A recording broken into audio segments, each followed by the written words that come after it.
Hello tout le monde et bienvenue sur ma chaîne. Aujourd'hui nous sommes partis pour une vidéo tutoriel où je vais vous montrer comment configurer le routage dynamique avec le protocole de routage RIP V2. Alors on voit ça tout de suite après l'intro, c'est parti.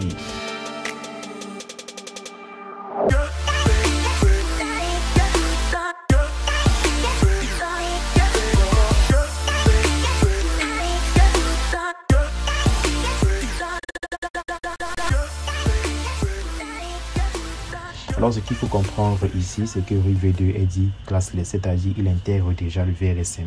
Si vous avez vu ma vidéo précédente où je parle de RIP V1, vous allez comprendre ce que je veux dire par là. RIP V2 intègre le VLSM, c'est pourquoi on peut avoir des réseaux à longueur variable, c'est-à-dire on a un masque par défaut, on a un masque /24/CS/CS/8. Donc VLSM c'est quoi? C'est l'intègre le VLSM, donc Variable Length Subnet Masking. Donc masque de sous-réseau à longueur variable, c'est pourquoi on a des masques sous-réseau différents /24/CS/CS/8. Donc il peut travailler avec. Et la particularité aussi par rapport à RIP V1, c'est qu'il y a un niveau d'authentification déjà au niveau des informations qui vont circuler sur le réseau pour permettre la mise à jour des tables de routage. Donc ces informations seront mieux sécurisées, c'est-à-dire chiffrées avec le MD5 par exemple, avec une empreinte MD5. Voilà. Et ça, ce sont les notions importantes par rapport aux deux. Mais si vous voulez approfondir, les différences entre RIP V1, RIP V2 ou même RIP Next Generation, je vous invite à rejoindre mon canal Telegram. Le lien est dans mes à propos. Vous allez trouver le lien. Fouillez un peu la chaîne, vous allez trouver forcément le lien quelque part. Allez fouiller. Donc, vous allez trouver, c'est comme une boîte au trésor en fait. Parce que quand vous allez rejoindre le canal, vous allez vous rendre compte qu'à l'intérieur du canal, il y a une communauté, il y a des gens qui partagent la même passion que vous. Il y a des activités, il y a des QCM, il y a des vidéos de formation, il y a des cours, il y a un suivi en fait de vos révolutions en fait. Il y a un suivi. Donc je vous invite à rejoindre ce canal Telegram. Alors ici on va aller un peu plus rapidement. On va commencer d'abord par agresser les interfaces de nos routeurs. On va aller un peu plus rapidement. On va le faire par interface graphique pour être un peu plus rapide. Ici, on va commencer par cette interface face Ethernet 00. On remarque qu'il est dans le réseau 192.168.10.0. Donc, on cherche l'interface face Ethernet 00 que voici. On va lui donner une adresse IP qui va pointer à la point 1. Donc, on va mettre 192.168.10.1. Le masque /24. Voilà. On active l'interface. Maintenant, on va aussi s'occuper de l'interface série ici, 001, qui va pointer, qui est dans le réseau en jaune. Donc 172.24.0.0 en /16 qui pointe vers la pointe 2. Donc je cherche série 001. Voici.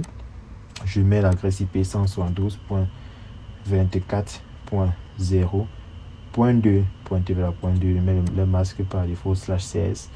Il y a 2 fois 257.0. J'active l'interface. Et je viens aussi également sur cette interface série 000 qui va travailler avec le réseau en vert. Voilà. En 172.16.0.0 et qui pointe vers la pointe 3. Donc je cherche 000, le voici. Voilà. 000, je mets 172.16.0.3. Je mets le masque, j'active l'interface. Je finis avec ce routeur. De même, je viens ici, sur ce deuxième routeur-ci. Voilà. Série 0001, voilà. Je vais mettre l'adresse IP en 172.24.0.1. Je pointe vers la point 1 ici. Point 1, je mets le masque. J'active l'interface. Je m'occupe de série maintenant, de série 000. Série 000, voilà, le voici. Il est sur la D10. Donc, il pointe vers la point 1. Donc, je vais mettre 10.0.0.1. Je mets le masque qui est /8 255.0.0.0. J'active. Et dernière interface de ce routeur, face Ethernet 00. Face Ethernet 000. Il est à 172.30.0.0. Il pointe vers la point 1 sur l'interface. Donc, je mets 172.30.0.1. Voilà, je mets ici, j'active l'interface. Voilà, je passe au dernier routeur. config, face Ethernet 00. Face Ethernet 00, il est dans ce réseau-ci et il pointe vers la point 1. Donc ça va être 192.168.20.1. Masque, j'active. Ensuite, série 000. La série 00 pointe vers les 10. Il pointe vers la pointe 2. Il est dans le réseau des 10. Donc ça va être 10.0.0.2. Masque par défaut, j'active. La dernière interface 001 qui pointe vers la 3. Il est dans les 172.16.00. Donc je vais mettre 172.16.0.3. Voilà, je mets et j'active ici. J'ai fini avec l'agressage sur les interfaces des routeurs. Maintenant, je vais passer à l'agressage statique sur les équipements. Sur les autres petits. Donc, je viens ici dans mon imprimante. Je viens dans face Ethernet 0. Je donne une adresse IP, un agressage statique, qui est dans ce réseau-ci, toujours en bleu, mais qui pointe vers la pointe 2. Donc, ça sera 192.168.10.2. Je masque ici. Sitting. En sitting, je viens de définir la gateway 192.168.10.1. Rappelez-vous, c'est l'adresse. La gateway va représenter l'adresse de l'interface face Ethernet 00 qui était 192.168.10.1. Donc c'est ça que je viens remettre ici. Je mets le serveur de Google éventuellement. Voilà. J'ai fini ici. Je viens maintenant. Ici, j'ai oublié d'activer mon interface. Vous voyez, c'est encore rouge parce que je n'ai pas activé. Donc je reviens en face Ethernet, j'active l'interface. Maintenant ici, je viens aussi sur le PC-ci. Je vois qu'il est dans Confirm Desktop IP Configuration. Je donne une adresse IP. Il est dans les 172. Il pointe vers la pointe 2. Dans les 172.30.0.2. Masque. Default Gateway 172.30.0.1 qui est l'adresse face Ethernet 00 aussi là. Voilà, rappelez-vous, DNS de Google 8.8.8.8. Voilà, on finit avec cette machine. Desktop IP Configuration. Voilà, il est dans les 192. On saura que 192.168.20. Pointer vers la pointe 2. Donc, ça sera point 2. Masque, Default Gateway qui va représenter la classe face 00 qui était la 192.168.20.1. Voilà, Google 8.8.8.8. Maintenant que j'ai fini ça, j'ai affiné mon agressage. Donc on va voir maintenant, on va tester les pings. On voit que celui-ci peut communiquer avec sa passerelle successful. On voit que celui-ci peut communiquer avec sa passerelle successful. On voit également que ici l'imprimante peut communiquer avec sa passerelle successful. Mais on voit malheureusement que le PCC ne peut pas communiquer avec l'imprimante. Vous voyez, fail. On voit malheureusement que le PC également ne peut pas communiquer avec cet autre PC. Vous voyez, fail. Tout simplement parce qu'il n'y a pas de routage. Donc on va commencer le routage. On part dans ce routeur-ci. Comme on recommence, on entre dans le routeur R3 ici. On vient en ligne de commande CLI. Je vois que ici à config if, donc il faut que je passe en mode de configuration globale. Donc je vais faire un exit pour réancrer dans le mode config if. Une fois que c'est en config, qui est le mode de configuration globale, je vais taper router RIP. Je valide, je mets version 2. Voilà, et je mets network. Tous les réseaux, ceux qui sont connectés à ce routeur. Il est connecté à la 192.168.10.0 qui est le réseau en bleu. Donc 192.168.10.0. Network 192.168.10.0. Voilà, je valide. Et je fais faire encore un network. Il est aussi connecté au réseau en jaune 172.24.0.0. Il est également connecté au réseau en vert. Donc 172.16.0.0. Voilà, je valide et je fais un N et je sauvegarde mes configurations WR. Voilà, une fois que j'ai fait ça, passe deuxième routeur, j'entre dans le CLI, je fais un exit, passe en mode configuration globale, je fais router RIP version 2 network. On voit bien que ce routeur il est connecté au réseau en jaune, donc 172.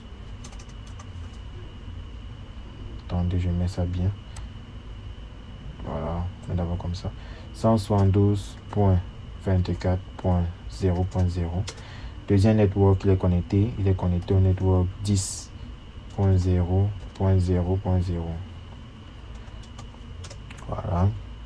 Troisième network qu'il est connecté, il est connecté au network en violet, voilà, qui est 172.30.0.0. Je valide, je fais un N et je sauvegarde mes configurations. Voilà, toujours faire ces sauvegardes, c'est très important.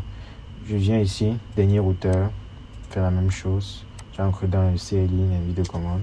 Je fais un exit, passer en mode de configuration globale. Une fois en mode de configuration globale, tab router, RIP. Je mets la version 2. Je vais taper network. Comme network, il a le réseau en vert. Voilà, donc 172.16.0.0. Deuxième network, il a le réseau en gris, 10.0.0.0. Et le troisième network, il a le réseau en bleu ciel. Le réseau en bleu ciel, c'est 192.168.20.0. Je valide et je fais un N et je sauvegarde mes configurations. Après avoir fait ça, j'ai terminé. Je peux maintenant tester le ping. Je peux tester le ping. Par exemple, j'entre dans ce PC. J'entre dans ce PC. Je viens dans la commande prompt. Je vais lancer un ping vers la 172.30.0.2. Rappelez-vous, c'est ce PC-ci là. Je valide, vous voyez bien, le ping passe. Je vais aussi lancer le ping vers mon imprimante qui était la 192.168.10.2. Voilà. Vous voyez, le ping passe. Il peut voir, visualiser ma table de routage en faisant un show IP route. Show IP route, je vois ici R qui représente le RIP. On voit que ce routeur-ci, en bas là, tu vois, il y a la table de routage. Dans sa table de routage, on a ici ces routes là qu'il connaît déjà. On a les 172.24.0.0 et 172.30.0.0 et 192.168.10.0.0. Donc dans sa table de routage, il résume ces réseaux-ci là. Voilà. On a 172.16.0.0 qui représente ça. On a 172.24.0.0. Non, 172.24.0.0 qui représente celui-ci. On dit qu'on va l'atteindre via le 10.0.0.0. Donc, pour l'atteindre, ce réseau, on va passer par ici. Et aussi, on a cette route-ci, 172.30. 172.30 qui représente celui-ci. Et pour l'atteindre, on passe encore par celui-ci. Voilà. Il y en a 192.168.10.0.0. Donc voici. Pour l'atteindre, on passe par les 10. Vous voyez. Il faut noter ici que c'est le chemin le plus court. Voilà.